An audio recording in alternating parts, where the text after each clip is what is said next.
Hello guys, how are you doing? I am back with the second tutorial of the Arduino tutorials in project series. In this tutorial, I am going to present you different parts of the Arduino board, the pins numbering of the board, and the operating specifications of the various parts of the board.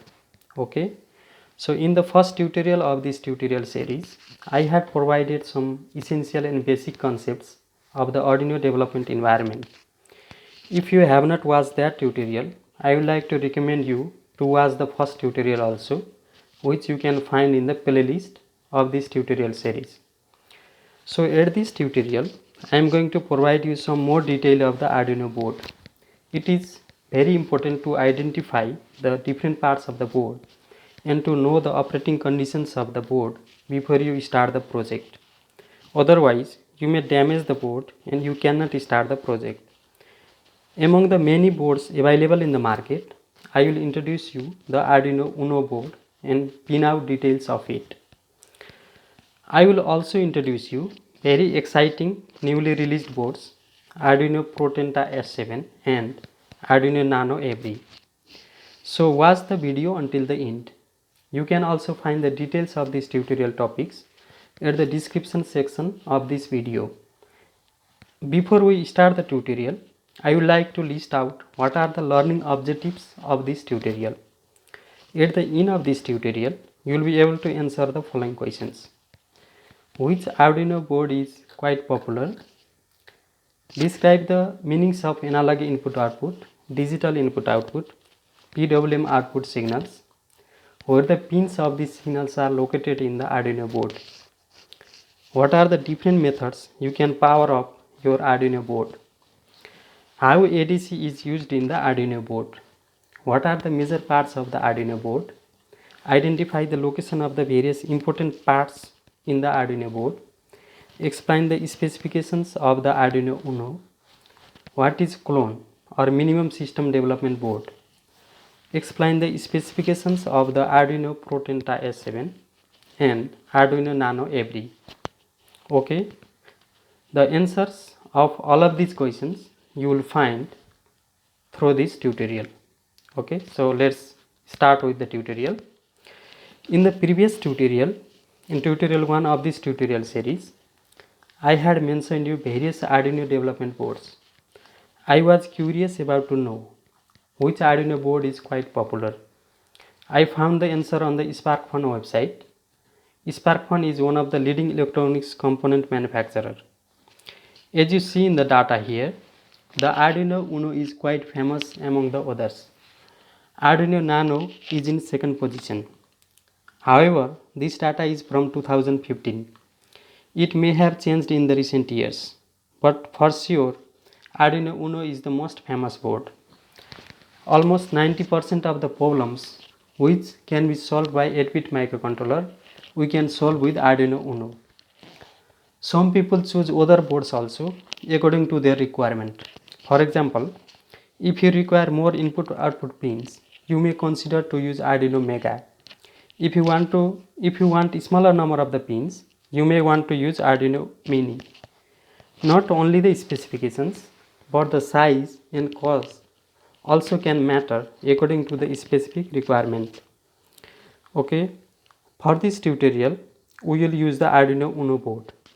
It is very simple to use as well as it is very simple to learn. If you already have another board, that is also perfectly fine.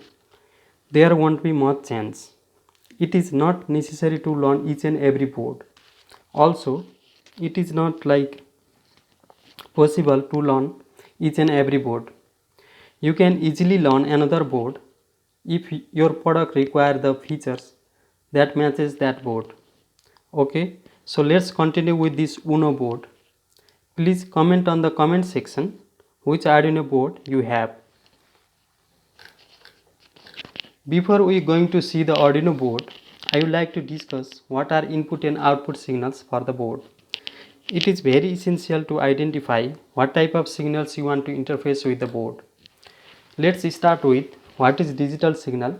Basically, digital data means the sequences of ones and zeros, also called bits. These ones and zeros are represented in the circuits through voltage level high and low, That is, in Arduino Uno, they are represented as 5 volt for bit 1 and 0 volt for bit 0.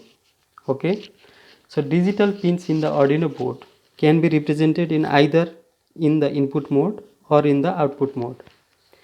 If we set digital pin as output mode, then 0 volt is off state, represented as bit 0 or logic low. If we set digital pin as output mode, then 5 volt is on state, represented as bit 1 or logic high. Similarly, if we set digital pin as input mode, since the input may not be exact 0 volt and 5 volt, then we need to understand the threshold level to identify whether it is 0 or 1.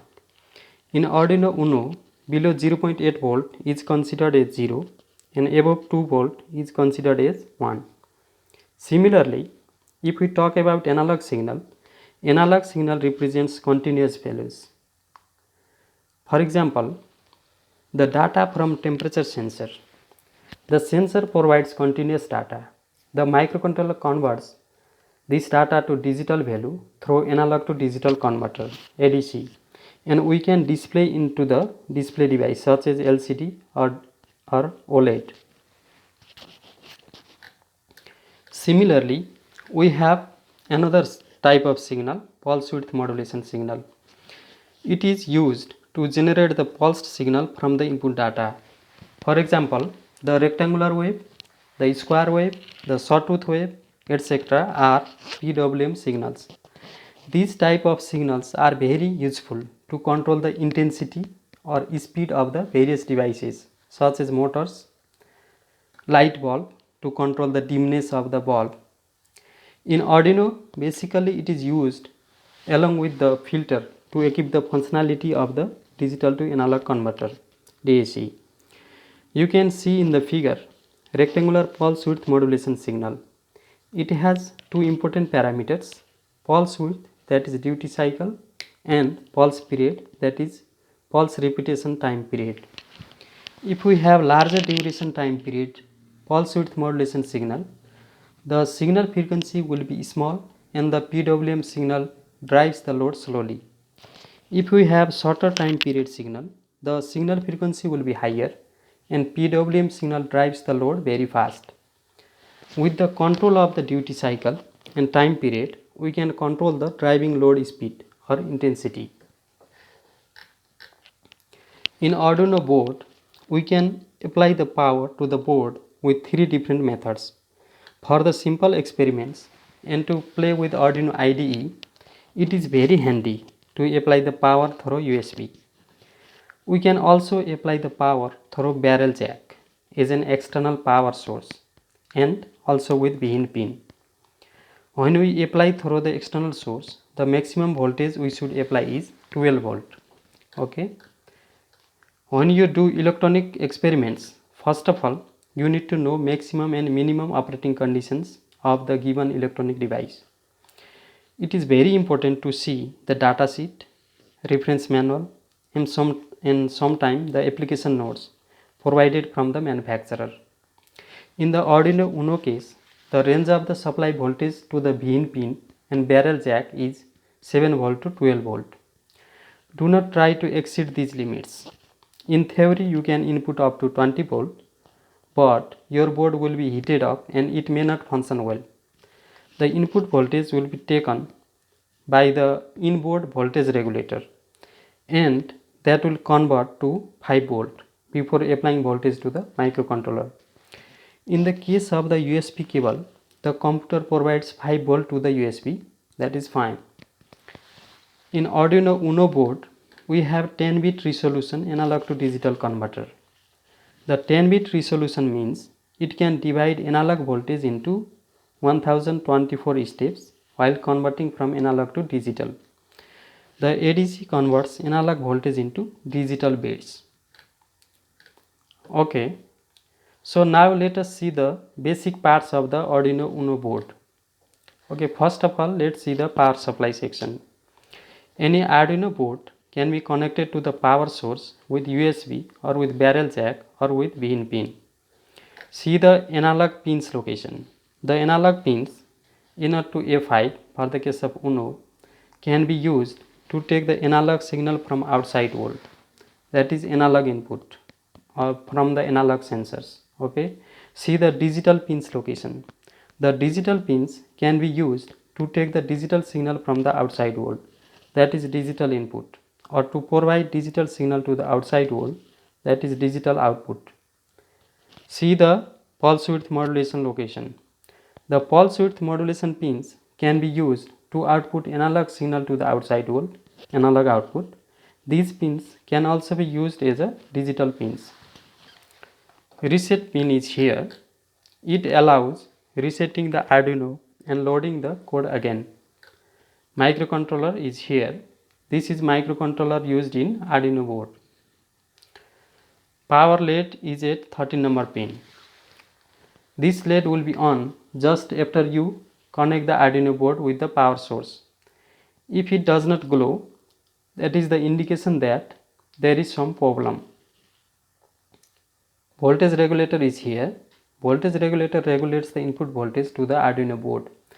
Generally, you can input up to 20 volt to the Arduino, and voltage regulator converts that to 5 volt and 3.3 volt. But it is always better if you input low value. See the crystal oscillator here. It generates the necessary clock frequency to be used in the microcontroller. This frequency is used by the microcontroller for various time related tasks.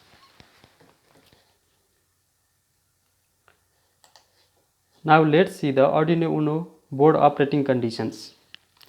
So most of these operating conditions I have already mentioned.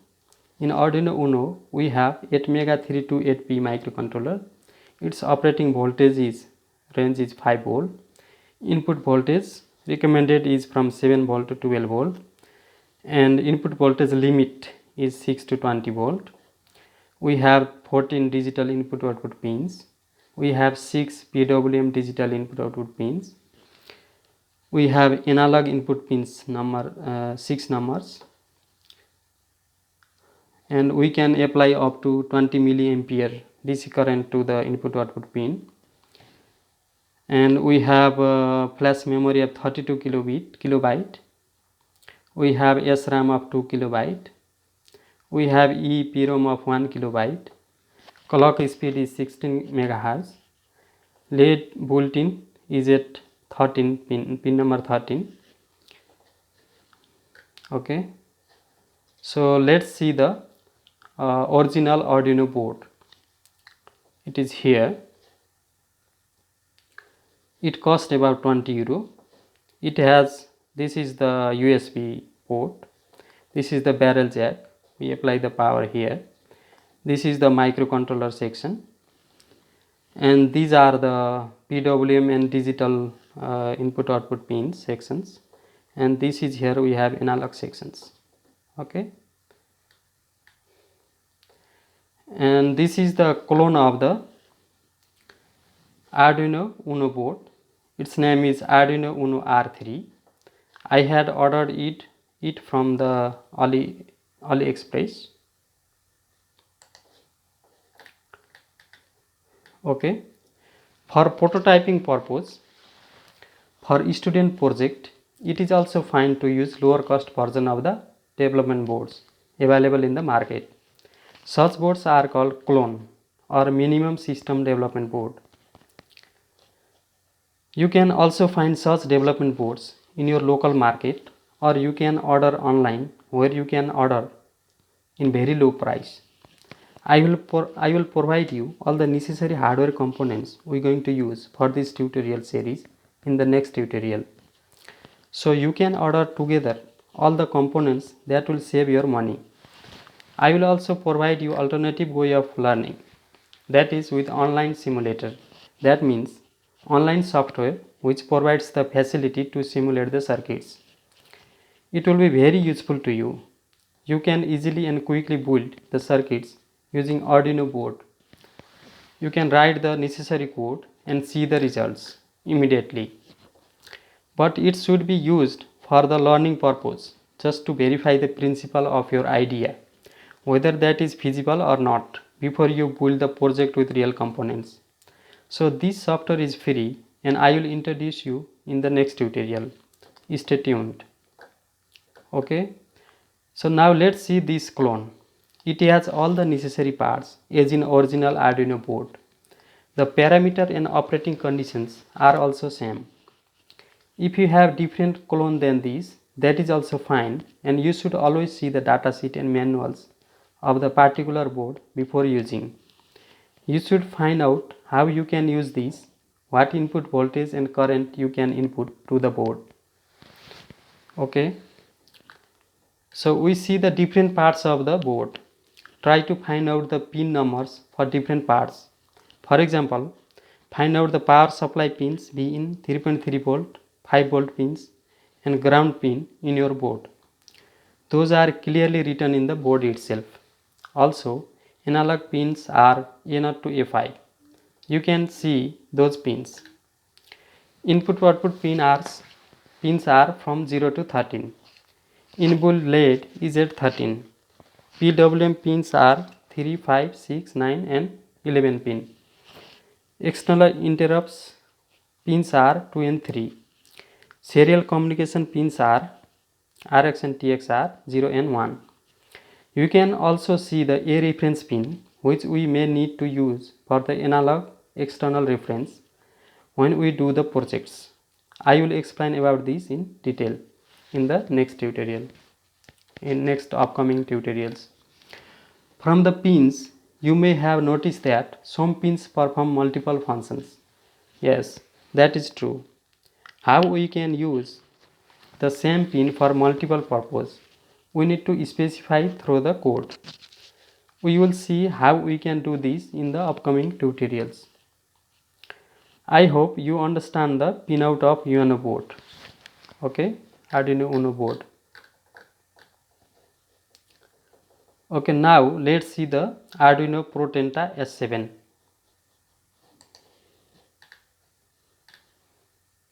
Okay, so this is the newly released board. It costs, the original price of it's about, at this moment, is about 90 euro. And when you need the highly performance, when you need to design the highly performance systems, you can use this. It can be used for industrial machinery, computer vision and robotics. It can also be used for artificial intelligence related projects. It can be used for mission critical devices. It has two parallel cores. It is based on STM32S747 microcontroller, including a Cortex ARM M7 running at 480 MHz, and another processor is Cortex M4 running at 240 MHz. Okay, it has multiple options in one board. Okay, so it has built-in Wi-Fi, Bluetooth module. It has high-speed USB. It has external antenna for radio frequency communication. It can be used for cryptography related projects. It has 3 ADC with 16-bit resolution. It has SD card interface. Okay, it has two 80 pins connections. It is highly sophisticated product. Okay, let's see the Arduino Nano Every. This is also newly released product. Its cost is about 9 euro. It is very small. Its size is 45 times to 18 millimeter. When it can be used for low cost robotics, electronic musical instruments and general purpose. The microcontroller used on this board is 8MEGA4809 microcontroller. It has 200 times bigger RAM than Arduino Uno. Okay, so clock speed is 20 MHz, flash memory is 48 kilobyte, SRAM is 6 kilobyte, pulse width modulation pins are 5, analog input pins 8, ADC 10-bit resolution, UART 1, SPI 1, I2C one. So if you compare the specifications of this with Arduino Uno, you may notice that it is very useful and it is low costly than Arduino Uno. Okay, so I would like to give you the assignment. If you want to use this board, try to find out the differences of it with the Arduino Uno. Okay, guys, this much for this tutorial. In the next tutorial, I will provide you what components you need to buy to work as a beginner for learning Arduino, and I will introduce you the Arduino IDE, how you can use it. I will also introduce you the new software tool which you can use for the circuit simulation using Arduino. Stay tuned and do not forget to like and subscribe. If you have any questions, please comment on the comment section.